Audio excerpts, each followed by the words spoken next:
Hello, I'm Michael Willis, and welcome to the first ever Wrestler for Life fan talk.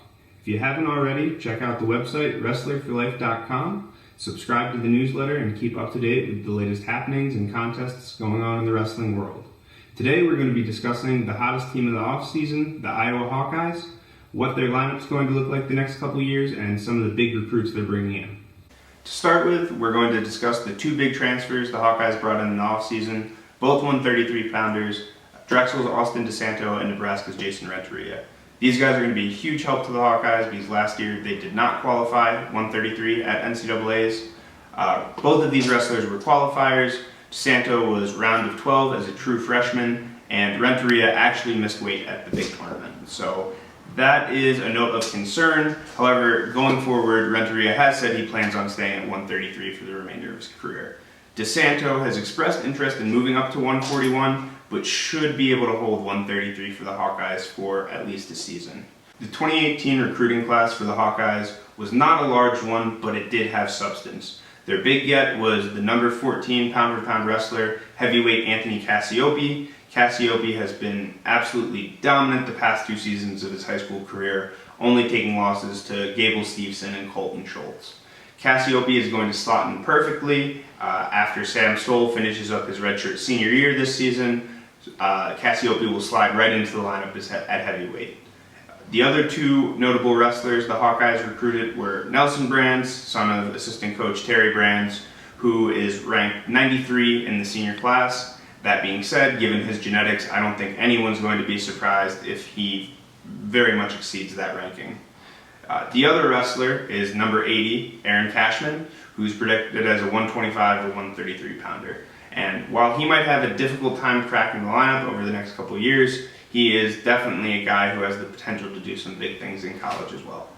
So looking at the lineup for the 2018-2019 season, the Hawkeyes are going to start it off at 125 with returning national champion Spencer Lee. Lee won the title as a true freshman and looked absolutely dominant in doing so. However, he could have some competition if Dayton Fix from Oklahoma State starts at 125. He is a redshirt freshman as well, but it is yet to be determined if he will be a 125 or a 133 pounder. Honestly though, he is about the only wrestler I can see giving Spencer competition this year, based on how dominant he looked during his true freshman campaign. At 133, the Hawkeyes have some options. Last year, starter Paul Glynn will be in the mix, but like I said, he was not an NCAA tournament qualifier, so he's going to have an uphill battle winning that spot over DeSanto or Renteria. My guess is they go with Austin DeSanto next year and hold Jason Renteria in redshirt. At 141, we've got one of our first hotly debated weights in the lineup. We got three quality wrestlers there. Last year's NCAA qualifier, round of 16 guy, Vince Turk, very tough, got a nice double leg, solid wrestler. However, we also have Carter Happel, who was a four-time Iowa State champ, pinned All-American Tommy Thorne last year, another tough guy that would be a starter on most teams in the NCAA. And then finally, we have redshirt freshman Max Murin.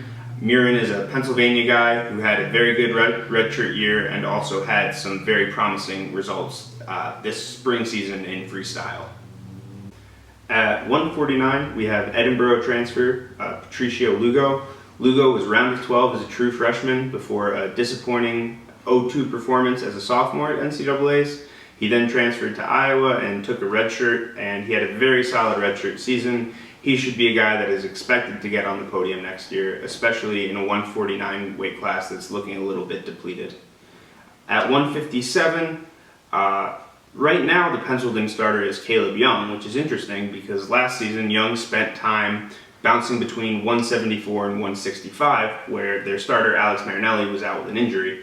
Eventually he bumped up to 174 and did not win the lineup spot with Joey Gunther, who actually is transferring to the University of Illinois this year. However, like I said, Young seems to be on his way down to 157. Whether he can hold that for an entire season remains to be seen, but Young was actually the number 21 recruit in his senior class, so he is a guy with pedigree and a guy that, some people could be sleeping on. If he can hold the weight effectively, he could be having a very good season. At 165, Iowa will have their redshirt sophomore, the Bull, Alex Marinelli. Marinelli placed as a redshirt freshman last year. He took 6th at the NCAA tournament. 165 is the most loaded weight class in the country. That being said, Marinelli is tough as nails, and I would be very surprised if he missed the podium. At 174, the Hawkeyes have two-time All-American redshirt junior Michael Kemmerer. Kemmerer placed 3rd and 4th at 157 and is now making the bump up to 174. Whether or not he'll be able to be competitive with some of the bigger 174s, like Amin from Michigan and Zahid Valencia from Arizona State, remains to be seen, but he is such a talented wrestler, I think he will be able to hold his own. That being said, 174 is a tough weight class. You know, you've got former national champ Mark Hall, Zahid Valencia, Amin, Jordan Cutler of Lehigh. So he's moving into a very tough weight class. It will be very interesting to see how he does 2 weight classes up. At 184, we're going to see Cash Wilkie. Wilkie was the 197 pounder for the Hawkeyes the past 2 years, where he made round of 12 at the NCAAs. Apparently, that was a bit of a bump for him, so 184 is closer to his natural weight. So Hawkeye fans are very excited to see what damage he can do down a weight.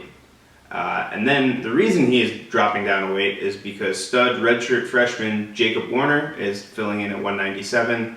Warner had a great redshirt season last year, took a couple of weird losses at Midland, but basically showed he has the potential to be a national champion contender right out of the gates. Not to mention he had a phenomenal freestyle season as well. And then finally at heavyweight we have Sam Stoll. Stoll is the highest returning heavyweight placer, so he will be in contention for a national title next year. However, he did take a gunshot wound to the knee in the off season, so we'll see how he's recovering from that. However, if he is good to go, him and Nick Nevels, and if Gable Steveson, the #1 recruit in the country from last season, starts as a true freshman, he's obviously going to be in the mix as well. But Sam Stoll is another guy that the Hawkeyes are counting on contending for a national title. While the Hawkeyes will have an extremely strong team next year, I still don't see them legitimately contending with Penn State for the title. Penn State just still has too much firepower with 4 previous national champions in their lineup. So the Hawkeye lineup for 2019-2020 will look very similar to the 2018-2019 lineup because the only graduating starter they have is Sam Stoll. And like I said, Anthony Cassiopeia will slide right in there and do pretty well as a redshirt freshman, I'm thinking. The other difference in the lineup that we might see is at 133, DeSanto will probably take a red shirt and Renteria will slot in there. In addition to that lineup, they've also got some pretty big recruits coming in. I assume we will see them redshirt as the rest of the lineup is pretty well manned, but they have number 32, Zach Glazer, who I've seen projected anywhere from 174 to 197. And then also number 13, Abe Assad, who I believe will be a 184 pounder, but again, I've seen him at 174 and 184.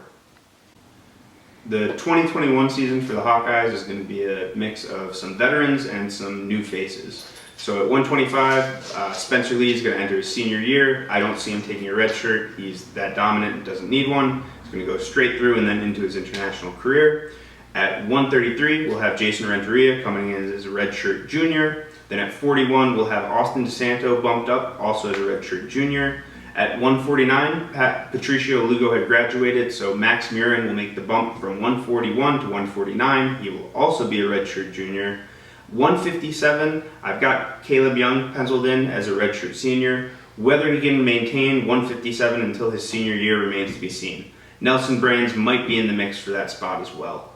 At 165, I have penciled in Pat Kennedy, who will be a true freshman. Kennedy is currently ranked number 8 in his class and has already committed to the Hawkeyes.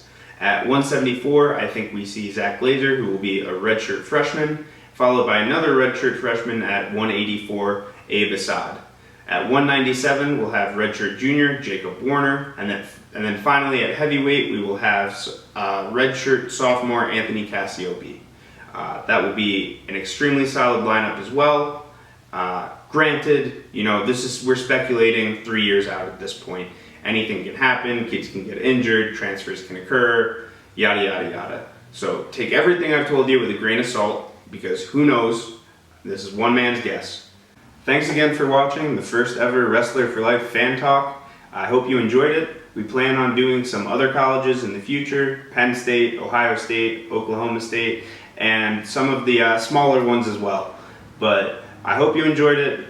Please check out the website, wrestlerforlife.com. Sign up for the newsletter. Stay engaged with the sport. Stay active, and keep on wrestling.